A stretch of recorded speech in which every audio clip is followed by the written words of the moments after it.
Good morning. Let's see, focus that. There we go. Welcome to the Good Life meditation for this day, whatever the heck day it is. I forgot. It's up on the screen. So a little distracted the last couple of days. Sick family, sick wife, pneumonia, and the flu for my wife. She's been out for a couple of days, so very busy taking care of things on that end, helping out. Basically just being busy with that. And then my daughter with her root canal yesterday, and the dog needed his things, his checkups and all that stuff. So very busy. So let's find my momentum, back to it. There are now 4 components. This is version 2.0 of the Good Life meditation. 4 components now. That's why that's why I've made the major upgrade. First is the affirmation of human rights. Second is the 3 objectives. 4 is the 7 principles, and 5 the rotten day forecast. And really interesting difference that's made. I've only been doing that for about half a week. Interesting difference that's had on my days.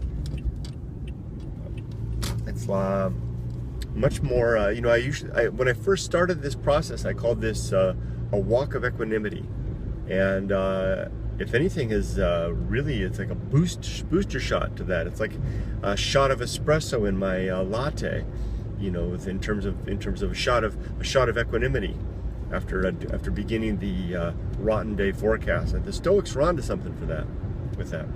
Let's begin then. The affirmation of human rights. Individuals have certain rights that must be respected and protected as we pursue the common good, the larger good. So basically, don't trample the little guy in pursuit of the bigger aims. Simply summed up, the rights to a life, liberty, and the pursuit of happiness. I know that's not a comprehensive thing. I know this is something I need to work on. So, but I'll leave it at that right now. So just be careful not to throw the little guy under the bus, the individual under the bus along the way. 2, the 3 objectives. The first, are you gonna stop? 3, first, the development and maintenance of good principles. That's what the 7 is coming up to, and I work on those. I haven't changed them much since I first laid them out, though. I've changed some nuance. I've added some little slight bits and pieces, but it hasn't gone. Well, originally there were 6 principles, and then I added one. This is before I started really keeping track, but I can't remember which one I added. But I am working on it slowly. I'm open to it. I need to spend more time thinking about it. 2, the cultivation of good emotional reactions to the things that occur in life. That's a real powerful one, and I am getting much better at that. Practice is really helping out, and also aligning myself, preparing myself ahead of the day by doing this endeavor. Oh, look at the sunrise. You can see the sunlight back there. That's because I'm leaving to work. Well, I'll be over my shoulder. That's because I'm leaving for work a half hour later. It's my working Friday, so I only work 8 hours today instead of 9, so I get to leave for work a half hour later. So it's on 6:30. Oh, I need to text my wife and daughter and tell them the kitchen clock stopped working this morning at about 5:30 a.m. so they won't be late for work and school respectively. So continuing on, 3rd objective is the performance of good actions, just doing good things according to my principles and in pursuit of virtue. 7 principles. Moving along, nice clip here. First, the principle, the atomic principle. Everything is made of bits and pieces, flowing and changing. Atoms are reconstituting themselves into new things, and some of those things have a conscious thought and capability, like me, like you. And although that's not always the case, when I die, my atoms will be dispersed. They'll become unconscious. They will become non-sentient, disperse out, and may be reused in various ways. What's going on here? Fighting dogs. So there we go.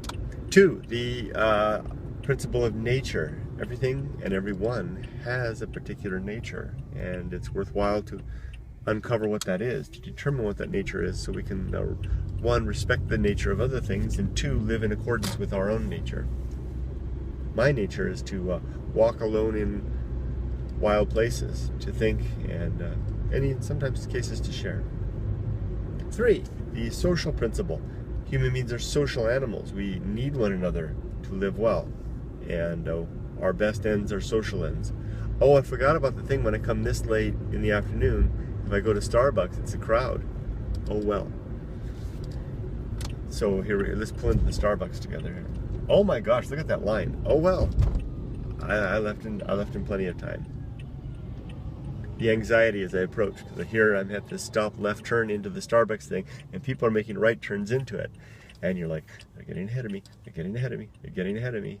It's a type of anxiety that is the type of thing the Stoics would say, there's nothing you can do about that.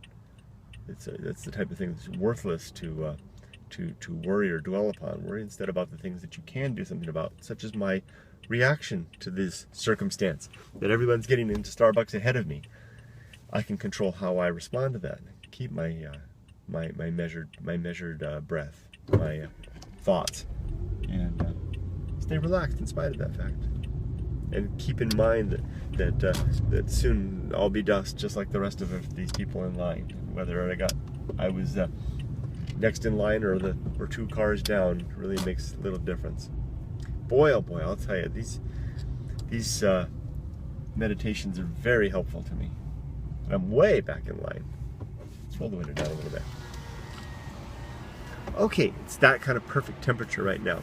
So for the exercise of temperance, temperance being the measured consumption of anything, including our emotions. So temperance, we usually think of temperance with regard to alcohol. So for example, just 1 beer instead of 3. In terms of food, a small slice of cheesecake rather than a large one.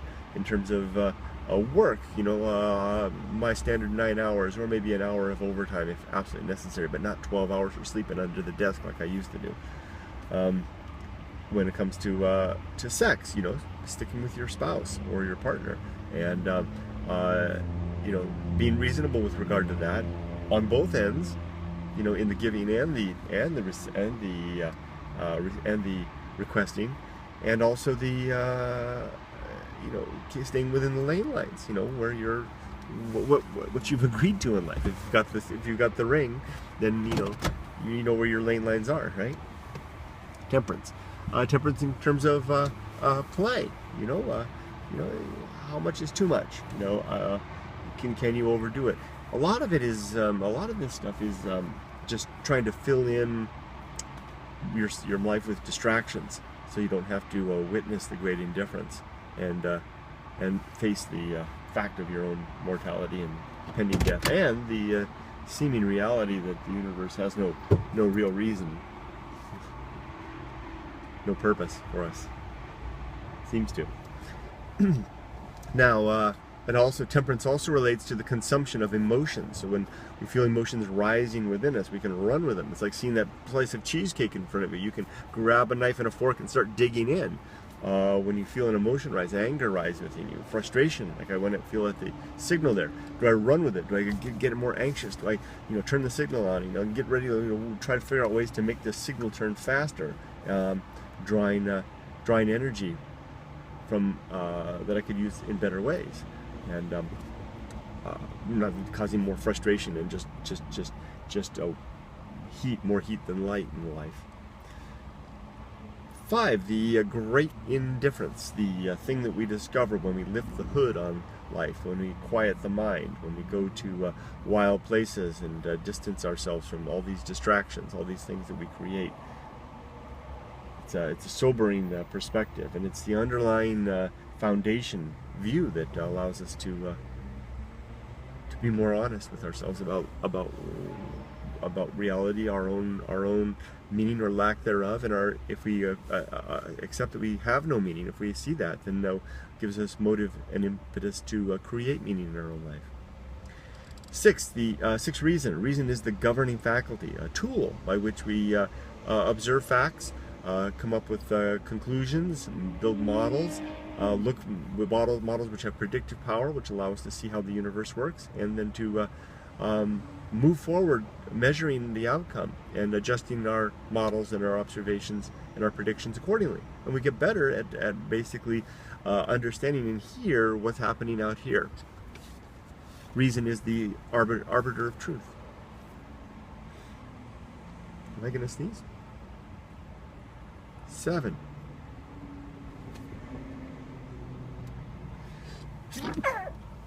Excuse me.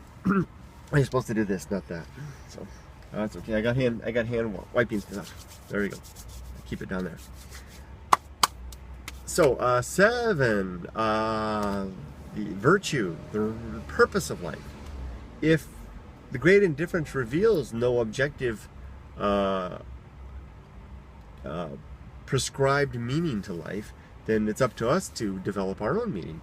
And I've decided that for me, the meaning of life is the pursuit of virtue, which I define as the objective improvement of well-being. Well-being defined as better living through increased sanitation, education, health, better communication, better relations between the sexes, better relations between the races, better ability. A lot of it has to do with communication, improved communication capabilities in every front. And if that's the case, and if I make a good case for that, if I am able to, and you, for example, or someone else I'm talking to agree that that's a worthwhile thing, then we have something that we can then describe as a shared goal, and we can then work together to talk about what constitutes virtue, what constitutes well-being, what constitutes well-being, which in turn constitutes virtue, and we can agree on how to pursue virtue. This is a far more powerful model, I think, than prescriptive models which say, thou shalt this, thou shalt that, and thou shalt not the other thing. Because there's no room for the other guy that says, thou shalt this other thing, and this thou shalt whatever the heck, and because then you come together, you can't bend, because these are prescribed terms from God. And what you end up doing is clashing. If you've got two people who recognize that they're building this from within, from their own model of reality, from their own reason, from their own observation, then they can say, well, hey, I make a good argument here, and the other person says, well, yeah, you make a pretty good point, but I've got a counterpoint, and then you work together to find a common truth and an agreement, and then you can work together to enact that. That's why virtue, as the objective fulfillment of good, and the objective improvement in well-being, is a valuable thing. I'm coming up to the Starbucks thing. Just a second. Oh, a few more feet. So finally, then, in summary, and then here we go. Let me order. Just a second, please. Hi, this is Richard there, Starbucks. I'll be right with you. All right. Just a moment.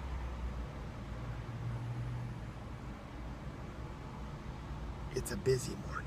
What can I get started for you? Hi, yeah. Could I get? Oh, hi. There you are. Could I get a venti-sized extra hot latte? Alrighty. Anything else? That'll do it. Your total $4.25 is on down. Thank you. Thank you. Well, they turned the camera on. Well, I did too. Would have been great if it had been turned. I should do that next time. Turn it. You guys can see her. So it's rare that they have it on. Okay. In summary, then, virtue. Summary, then, the good life is one where you live your life with a recognition of the transient nature of everything that we are, and that we literally are. We look after the nature. We try to discover the nature of everything around us, including ourselves, and then live according to that nature. We recognize that social ends are the best ends, and we try to pursue those social ends and be social individuals. What I'm working on. We exercise temperance in all things, all forms of consumption, especially the consumption of emotion.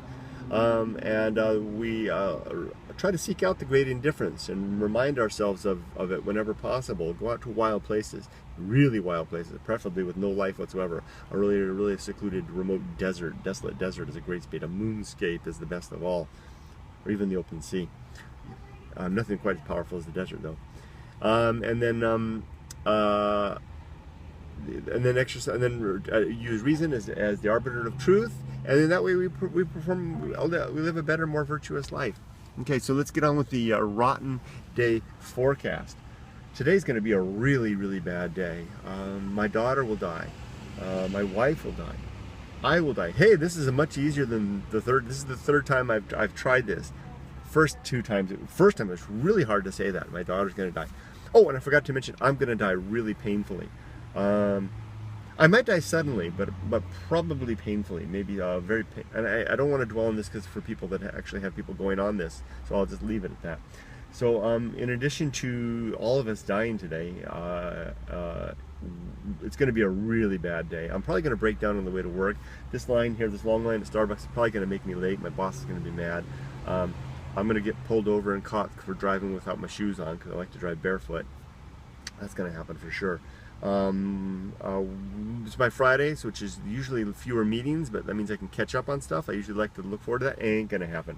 Things are gonna, because I took yesterday off, all kinds of email and tasks are gonna be waiting me. I'm just gonna be barraged by stuff when I get into work, and there's no break. I like to have lunch with coworkers on Fridays sometimes. That ain't gonna happen. There's not gonna be no chance of that. If I do, I'm gonna overeat, and I'll come back feeling bloated and terrible in the afternoon, and just struggle through that carbohydrate afternoon.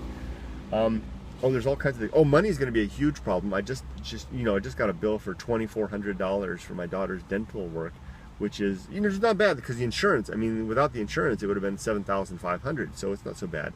But that's a real blow to our savings, our emergency fund. So I'll be able to cover it though, but I mean, we'll be fine.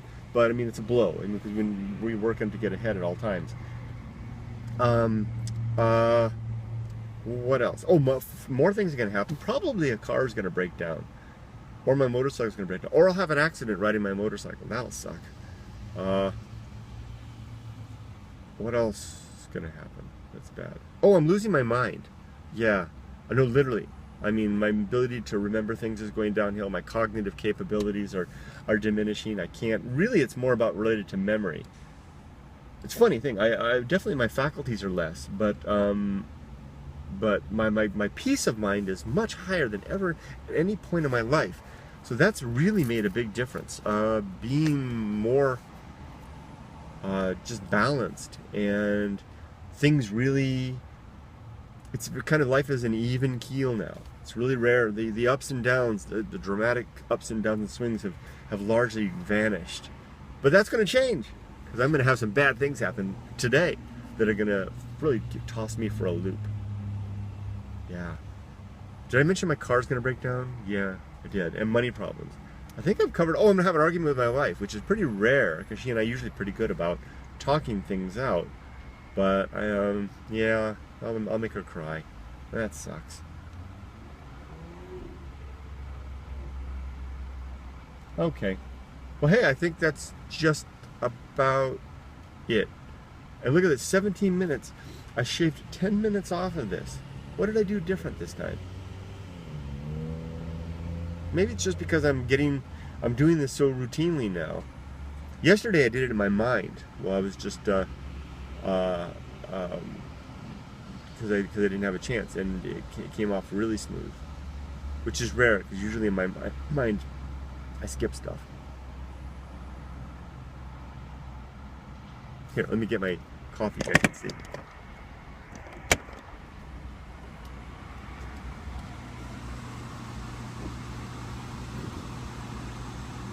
Kind of, I don't know, is that bad to be filming someone without them knowing?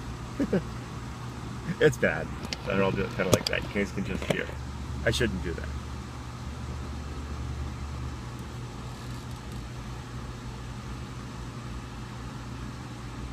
I know I should turn the camera off right now, but I'm indulging.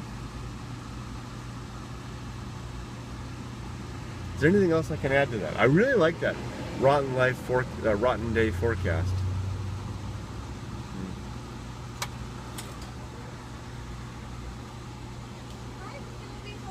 Alrighty, good morning. Thank you.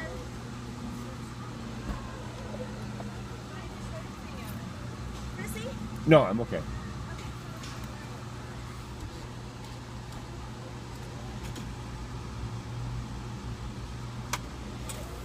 Thanks. Have a good day. Thanks. I should have said, have a good day. And I'll wish you the same. Okay? Take care, everybody. Bye-bye.